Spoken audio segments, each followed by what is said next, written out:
morning. Welcome to our second market overview discussion online for the year. We were privileged to have Fairtree Equity Fund as our guest speaker last, and today Ryan will be joining us from Allan Gray. So for all the attendants, thank you for signing in. I just got one or two housekeeping rules I need to put forward. The first thing is that we will be recording this broadcast, and it will be placed on a YouTube channel, a secured YouTube channel for Affinity, and it will be emailed out to all our clients, of which several can't attend this morning live session. The second thing I want to point out is we do respect your privacy and your personal data, so it won't be shared on the YouTube data that will go out as a feed, and that we will, as Affinity, will always protect your personal information in line with the POPI legislation. And if you need more information, you're welcome to contact your financial planner directly, and only at that point we will share information with any third party. Our main focus today is unfortunately not to discuss the budget. We had a fairly interesting budget discussion yesterday. And Affinity will be spending some time during the course of today and tomorrow to prepare a document that will go out to all our clients with certain views of the budget speech. We will also be, I know there's been a lot of talk on the two-pot, or they even call it these days the free-pot legislation that might have a change impact for some of our clients, and we are busy with legal opinions on the changes and the implementation of those changes. So those that content will be sent through to you during the course of this month or early next month. Just very important that some of these changes can only be implemented when it's in the government gazette, and I know some of the product providers are faced with huge challenges to implement some of these changes. So with any further ado, I want to introduce Ryan to you. He joined Allan Gray in 2007. He occupied various roles within the operation and the business, and in 2016 he moved to the distribution team and was appointed as an investment specialist. Ryan holds a BCom honours in financial analytics and portfolio management obtained through the University of Cape Town. Ryan, you're welcome to come on now, and he's going to be sharing his thoughts on the market with us. So Ryan, thank you very much for taking the time out to spend some time with some of our advisors and our clients. Perfect. Thanks, Johan. Great to be here. Always good to talk to the advised client at the end, because if you have any money invested with Allan Gray, you're not actually investing in Allan Gray. We are taking your money and investing it on your behalf. So we're custodians of your capital, which we take very, very serious. Right. So what I'm going to do is just share my screen here quickly, and then we can get going. Right. So today we've got the market overview, and I'm going to try and avoid talking too much about what you have heard before from maybe another manager. And I'm going to see if I can offer a little bit of a different view from ourselves, right? So if we just head into the agenda, let's get that going. If we head into the agenda, what I want to try and cover is what we think about, or what we think the thinking points should be from Allan Gray's perspective. So I'm just making sure I've got it all down. And think about it in terms of the South African context, and then from there move into the global markets. And I know some people get concerned about what's happening in South Africa and think the world is coming to an end, in South Africa at least. But I want to show you that there are concerns in the global market. So we want to try and put things in perspective on the whole, right? And then I want to talk about from those markets, talk about why does this all matter anyway? And you'll see there's a lot of noise, a lot of interesting things, but are they always important to investing? And then the last thing is then how do you get your returns? And how do you also at the same time make sure you're managing for risks, right? Because there's often a playoff between returns and risk. Okay, so the first thing to talk about really, I think you'll probably hear a lot about it in the news, is around voting. Now, South Africa is not the only country that is heading to the voting polls this year.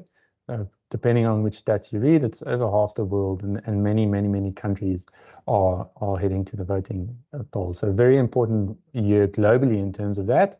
And that will obviously create a lot of noise. And I know a lot of people like to talk about politics and think that's the driver of all things, but as we'll see later, maybe not the case. But it is interesting for South Africa. If we just look at the history of some of the voting that has happened, this is just looking at local government elections.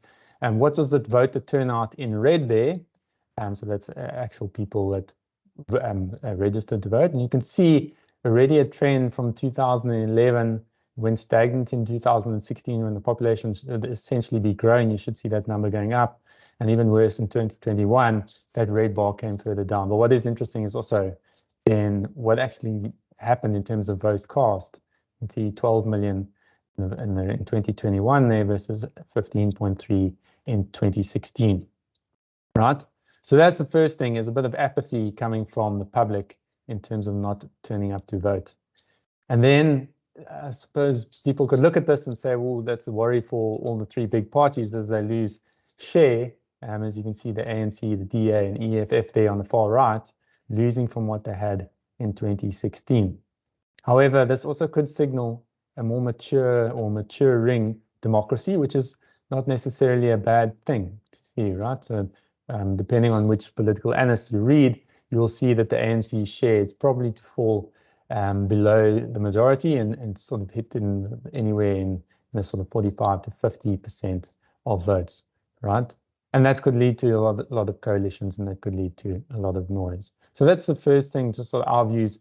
Nothing really unique that you're going to see from there, and we don't necessarily think that's going to be a big driver of how you should pick up investments. But there are some things to talk about in terms of government, right? And maybe the biggest concern is how much debt the government has taken out to do the investments that they need to do, right? And you've got to ask yourself, is it stabilizing? Well, this is just showing you your debt to GDP, so how much government debt there is versus how, as a percentage of GDP, right? And GDP is how much the country essentially produces. And you can see that percentage has been increasing. The absolute number there, around about that 70%, you can see it's sort of forecast to increase. Those in the global context are not particularly worrying. I suppose the rate of change is more the concern, and also how it's made up, right? So if we just look at do we think debt is being stabilized? This is just looking at the interest expense, for instance. So you can see the interest expense there illustrated by the bars, and you can see how that has increased, or at least forecasted to be increased into the next few years. And then it's represented against two other lines, or two lines there, right? Interest as a percentage or over GDP, and interest over revenue, and they come out as a percentage. And you can see that both of those lines are increasing. Essentially, they're saying that interest is becoming a bigger portion of the revenues that the country earns, and a bigger portion of how much the country can produce, so the whole economy, right? And what you will notice is that line there, the gray line is increasing at a faster rate to the bottom line, which means basically interest as a percentage of how much money you're making is outstripping the growth, right? And so you really need to see growth to be able to narrow that gap and make it sustainable to be able to fund your interest expenses, right? Not a huge problem if you're taking on debt and building things. The concern is when you don't do that, right? So this, I mean, pulling the worst lever we put here, it's just an indication of, in the previous years, what was the forecast or what was the budget estimating for capital expenditure, payment for capital assets, versus what actually happened by the solid black line there. And you can see the government year on year has expected to do more and increase it as time went on. But actually from 2014, let's call it, to 2022, there's been a downward trend. And that's probably been in the news. You know, the infrastructure, so the maintenance that's been lacking is a big part of that. But there's a lot of other spending that needs to be happening, right? So actually more and more of the country's revenues are going towards interest expense, right? And what we try to do is here show you that. So you've got inflation, that is that gray line that goes across. So if you were just spending in line with what you always did, you're likely to see that increase at in line with inflation, right? Just like your personal budget, if you kept everything the same and you just kept buying exactly the same things every year, you would expect that your budget would just increase by inflation, right? What's interesting though is that dotted line, so that's the growth in government non-interest spending, right? You can see how that growth rate has slowed over time and sitting at around about inflation in 2024, 2025. And that's a bit of more of a concern. You're not spending on the things that help your country grow and help the economy grow. At the same time, the interest expense there, you can see the growth of that has increased year on year. And that has meant that we've had to refinance debt. And then you'll see just now why we might think that is concerning, right? So then if you look, okay, well, is that happening around the world? How bad is it for South Africa? So what we're doing here is we're just showing you the difference between what is how much you're paying for the debt versus how much the growth, right?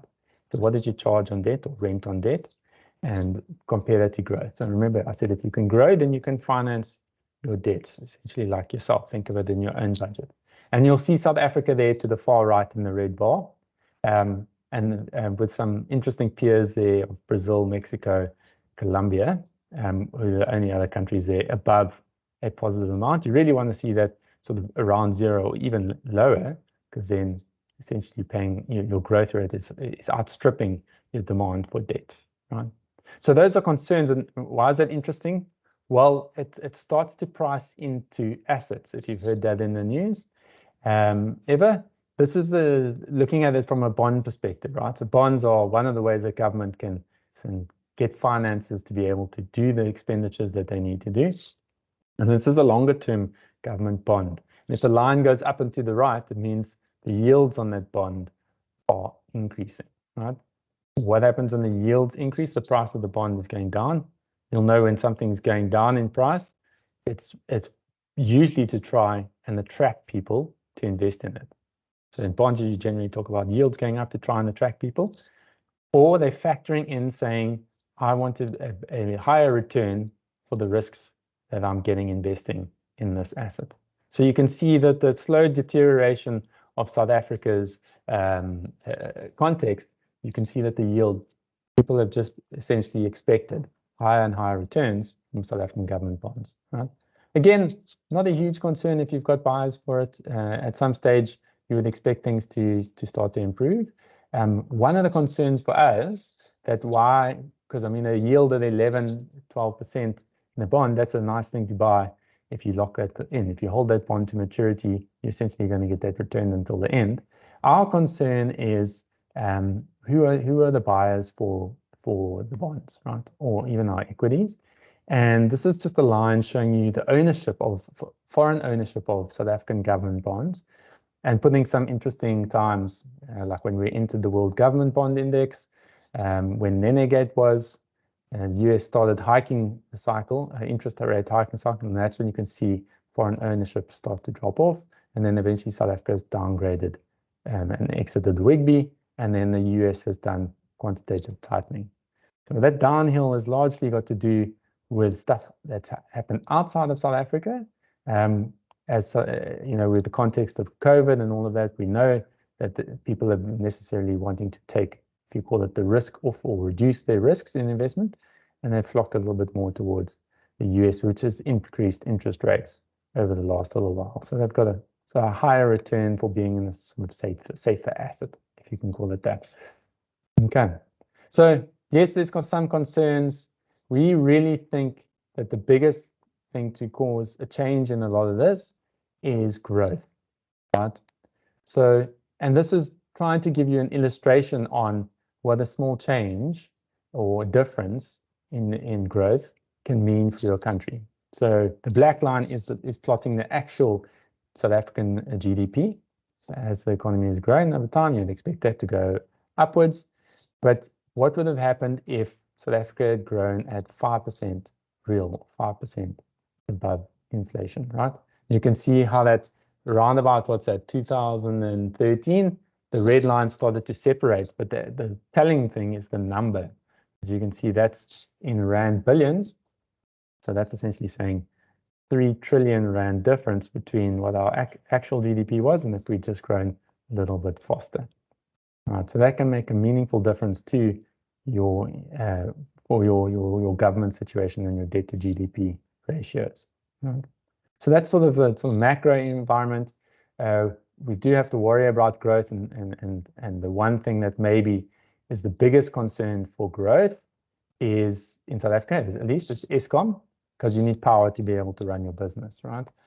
So we're not necessarily in the opinion that it is doomsday for South Africa and Eskom, right?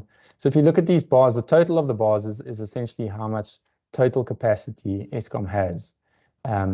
The concern in more recent years, or definitely for the last 10 years, and it's increased in the last 3, 4, 5 years, is those red and pink bars there.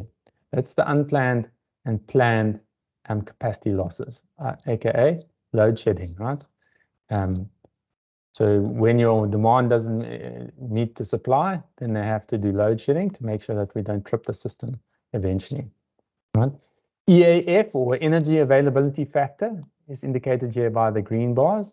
So if we can increase those green bars again to that line that goes across, which is actually peak demand, so how much is actually demanded by South African citizens of Eskom to generate power, then we will see less load shedding. And there are some positives to speak there, right? I know people have put solar panels on their roof, but that's not necessarily the only thing that is alleviating it. You're seeing some private businesses and big corporates getting involved, and as well as big projects coming online. That is easing the strain a little bit on the Eskom. So yes, there's concerns for Eskom. Yes, it's concerns for growth. Some of them are a little bit more predictable. The unplanned and planned capacity losses, maybe those are a little bit less predictable. But if we can improve those, then there might be a better situation for South Africa. The good thing you'll see later of how you can think about that anyway in your portfolio.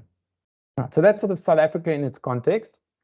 Moving internationally, the biggest thing, I think, if you flick on any of the news channels, I click on Sky News every now and again just to see what's happening in the UK. And there's a lot of talk around interest rates and inflation, right? Because post-COVID, the inflation has really surged again, where it's been kept down for maybe a 10 to 15 year period, as well as interest rates decreased over time. But if you look at the time or the period post the global financial crisis, the average was about 2% inflation, right? So as you can see, maybe that's where the US are anchoring in terms of what they want their inflation to be and why they're keeping interest rates higher. But I want to talk to you a couple of issues that might cause inflation to be longer, or at least what we think to be around for longer, which would keep interest rates around for longer, right? The first is energy. So South Africa is not unique in the energy crisis. We know during COVID and then the Russia-Ukraine invasion, the rest of the world almost had a demand for the old fossil fuels because some of the supplies of the energy sources that they were using were cut off after Russia invaded Ukraine. So this is just showing you how much energy actually is consumed by the world.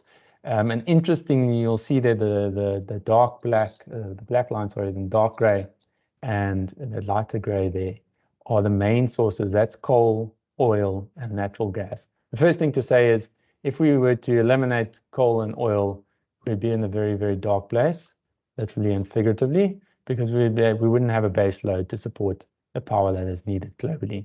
Even if you want to transition to more sustainable electricity sources, you need that base load to be able to mine, to be able to generate and manufacture the things that are needed in transitioning to a more sustainable environment, right? It also needs to be affordable, or else it's going to be adding to how much you spend on electricity, right? And then the next thing is you want security of energy. So the first world as such has that security, right? And this is an interesting graph. The dots show you how much population is in those areas, but the lines show you how much energy is consumed per person in each of those regions. And you can see the differential level, the difference between Africa, India, South America, and China to the sort of first world countries of Europe and North America, right? So if we were to become a more equal world and secure electricity for many people around the world, Africa, India, and China would have to see an increase per capita of energy, right? And you've got to make sure that you're keeping that in an affordable way, because those are emerging markets where the population is generally, in dollar terms, are a little bit poorer than the other countries. Right, so that's the first thing, is the energy concerns, which might cause, which would cause, if we transition, an increase in prices. The other one is globalization, right? So pre-2001, the US Consumer Price Index, or an indicator of inflation, increased at roughly around 3.7% per annum for almost a 50-year period, right? Or almost a 40-year period, so correction. Then China entered the World Trade Organization, and you saw a shift of production away from other countries to mainly towards China, and that's where production was seeking the cheapest cost to produce, right? The rational choice is to seek the easiest or cheapest way to make something. And that led to a period of very low inflation. And we can see that little uptick towards the far right there as things have unwound a little bit after COVID. Right? So what does that mean? So to go back to that graph I showed you just now, what do we think around inflation? And remember, if inflation is around for longer, interest rates will have to remain higher. So just looking at those couple of points, you have that post-GFC average, then you add in some sort of effects from globalization and a little bit of effect from energy transition. I also put in defense spending there, because defense spending is almost an outcome of globalization, right? Or localization again. You want to protect your borders. And it's not necessarily a massive amount of spending, but it could potentially add to inflation. And then the other thing is, with localization again, you move things away from countries to the likes of China because it became cheaper to do, right? And a lot of that is your input costs from your labor. So if you're localizing things again, it potentially gives those people a power to negotiate, which puts some upward pressure on inflation. So we think we don't really have an exact figure, but we do think that the 2% of the US and potentially the rest of the world aiming at that inflation will probably or likely be higher than that over the longer term, right? Doesn't necessarily mean that we're hitting the inflation or the hyperinflation of some emerging markets, but it's definitely higher in the global context, right? And what does that mean? Well, it essentially means if inflation is around, then interest rates will have to be increased. And if you just looked at the period post the global financial crisis, a lot of what they call quantitative easing, so a lot of easy money, which pushed down interest rates, yields were low. Essentially, you were paying someone in real terms, inflation terms, you were paying someone to loan them money, right? So they had cheap finance to do what they needed to do and grow their businesses and whatever it is. Now, that's just indicating the total US billions that were available in this lower negative yielding debt. And you can see how that's dropped off post-COVID, basically, right? And if interest rates remain high for longer, you're going to have this easy debt is not, or easy money is not available there. Right? So why does this all matter? There's a fly bugging me here. And why does this all matter? Well, interest rates essentially drive how businesses work, right? Which then drives what companies can produce, and that drives their revenues, that drives their profits, that drives the market, which is always forward-looking to try and price in what the companies are doing into the future, right? So I've put this line up. So I've given you the South African context, I've given you the global context. What does that mean for markets? Well, this is a relative graph, right? It's basically saying, let's take the JSE All Share Index, let's compare it to the MSCI World Index and see what the result is. The result is if that line was going upwards, South African assets or South African equity assets would be outperforming the rest of the world. If it's going downwards, South African assets are underperforming. And if it's going sideways, then they're sort of in the same space. So if you look at that midpoint where it's sort of the inflection point and then it starts to decrease and the world outperforms South Africa, you can almost align that to the period of easy money I just showed you in the graph before, as well as lower inflation, right? So you've got to concern yourself and say, well, does that necessarily mean that South Africa is going to underperform into the future if interest rates globally are going to be higher? We think not, so that's why we have some South African assets. The second point around this graph is even though that line to the right there has gone sideways, it hides some things, right? So if you're a selective manager and you go and you do your research and you don't just take the index as a whole, you can get some returns. And this is looking at the top 40 stocks listed on the JSE. The color codes is to show you companies that are in similar industries. So for instance, the green, there are the financials, which we own a fair amount of, and you can see those all had positive returns. The second point is, if you look on the graph on the left, this is just 1 year returns. Harmony Gold, they essentially doubled their money in 2023. On the flip side, Impala halved their value in 2023. That's 1 year. That is very short-term noise, but it does allow you the opportunities to deliver returns for your clients or get returns for your clients if you can find yourself more towards those stocks that are winning more times in the short term, and eventually it will add up in the long term. Okay. The second thing is South Africa, or the JSE, is not necessarily focused just on South Africa.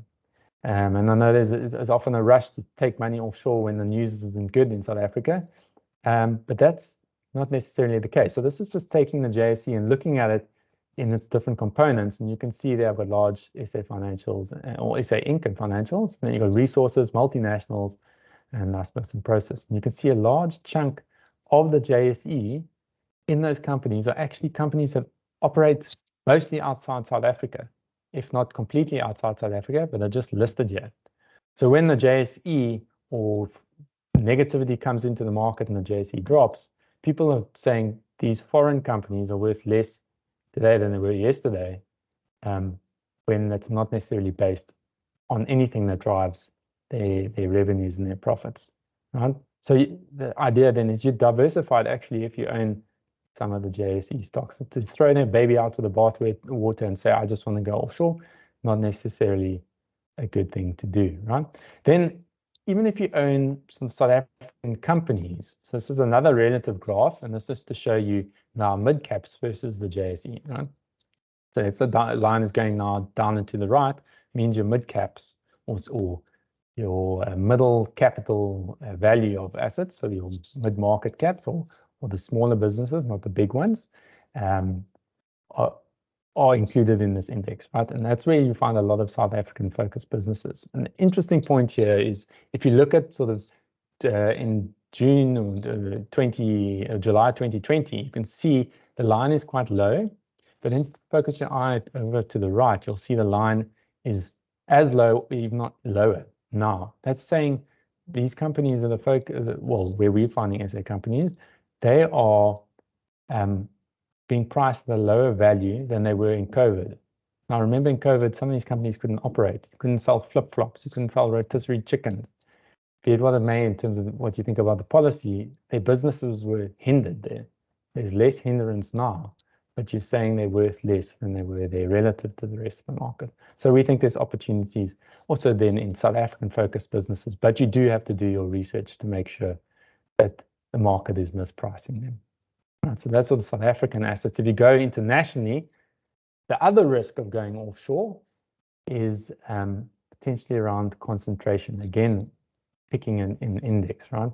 So this is the first thing I want to show you is just a couple of the indices that I mentioned globally. MSCI World Index, MSCI World Index excluding the US. That's basically just taking the US out of that index. The S&P and the NASDAQ are indices in the States, and then in the median. But if you put in the big tech stocks you see here, their returns were fantastic and drove large chunks of those markets. So you strip out those 7, and those returns in most of those indices would be far lower, right?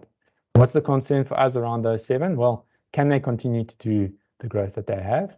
So this is just looking at the total market cap of these companies and saying in 2023, remember I spoke around those other returns in the local assets. This is offshore assets. Apple, which has been around for many years, probably 3 coming on 4 decades. I can't even remember when they started.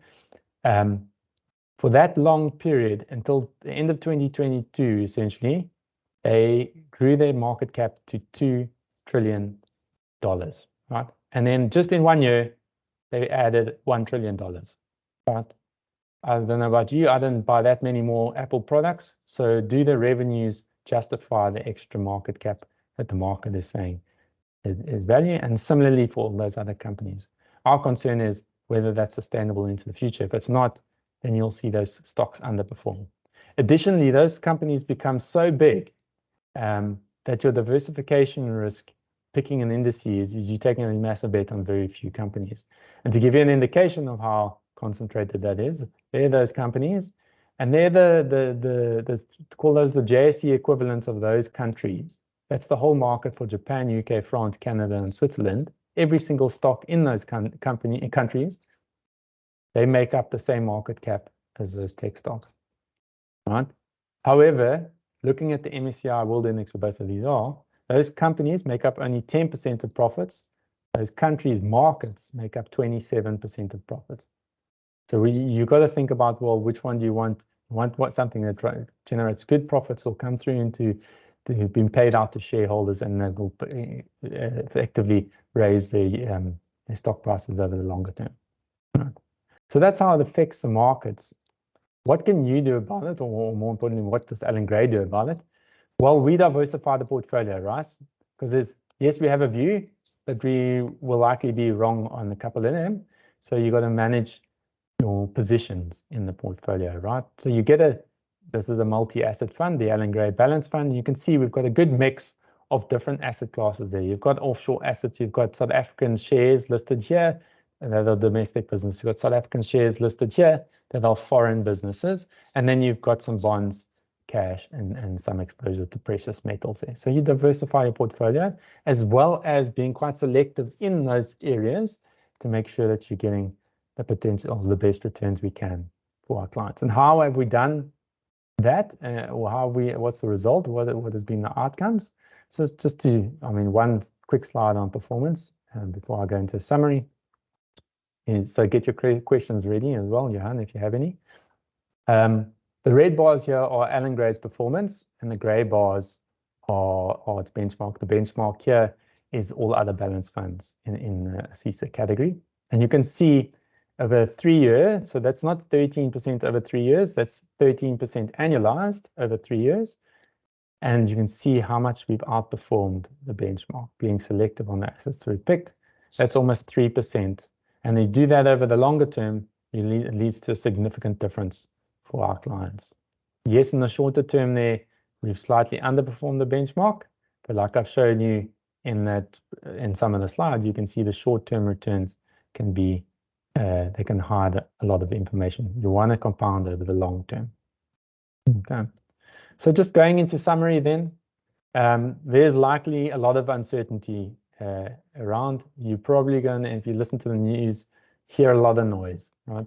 And the market is not immune to that, and that might lead to some volatility across asset class markets, right? Bonds, equities, right? You've got to look through that noise, right? And as investment managers, that often is actually when times are exciting for us, where we can see there's both volatility and there's a big difference between what's overvalued and what's undervalued. It gives you the opportunity to buy what's undervalued and sell it what is overvalued and get good returns for your clients versus the market.